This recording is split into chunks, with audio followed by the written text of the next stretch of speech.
皆さんこんにちは。ဒီနေ့ကတော့ဂျပန်မှာဆေးဘဝခကုန်ကျစရိတ်တွေအများများပြီးတော့စဉ်းညစ်နေတဲ့သူတွေအတွက်ဆေးဘကုန်ကျစရိတ်တွေကိုတင်ပြပေးတဲ့ပြီးတော့ဝင်ငွေအခွန်ကိုလျှော့ချပေးတဲ့ရှောင်းလေးလေးကိုရှင်းပေးချင်ပါတယ်။အဲ့ဒါကိုဂျပန်လို့ EDO ခိုးကြော်လို့ခေါ်ပါတယ်။မြန်မာလိုပြောရမယ်ဆိုရင်တော့ကိုဆောင်ထားရတဲ့ဆေးဘဝက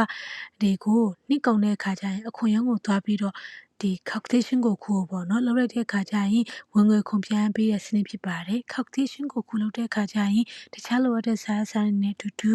ဆေးဖို့ကုန်ကျစရိတ်စာရွက်ကိုလည်းအတူတူတွဲတင်ပေးရပါမယ်။ calculation ကိုခုကဘာလဲဆိုတာကိုတော့နောက်ဗီဒီယိုလေးမှာထပ်ပြီးတော့ရှင်းပြပေးပါမယ်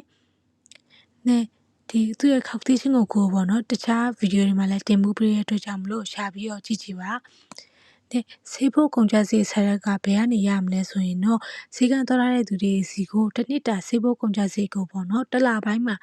အိမ်ကိုစာရိုက်နဲ့ပို့ပေးပါတယ်။အိတ်စာရွက်ကိုတူတူပူးတွဲပြီးတော့တင်ပေးရပါမယ်။အကယ်အဲ့လိုစာရွက်မရောက်လာဘူးဆိုရင်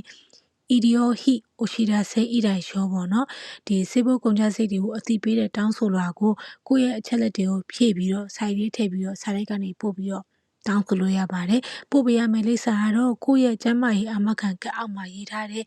သက်ဆိုင်ရာလိပ်စာကိုပေးပို့ပြီးတော့တောင်းဆိုနိုင်ပါတယ်ဒီဘလို့လူတွေကတောင်းဆိုနိုင်လဲဆိုရင်တော့ဒီတစ်နှစ်တာအတွင်းမှာပေါ့နော်ဆေးဖို့ကုန်ကျစရိတ်ကရန်10,000နဲ့အထက်ပေးဆောင်ထားတဲ့သူတွေမှသာဒီ EDO ခိုးကြော်ကိုရှင်းရှင်းလုပ်လို့ရပါတယ်အားလုံးပဲအဆင်ပြေကြပါစေ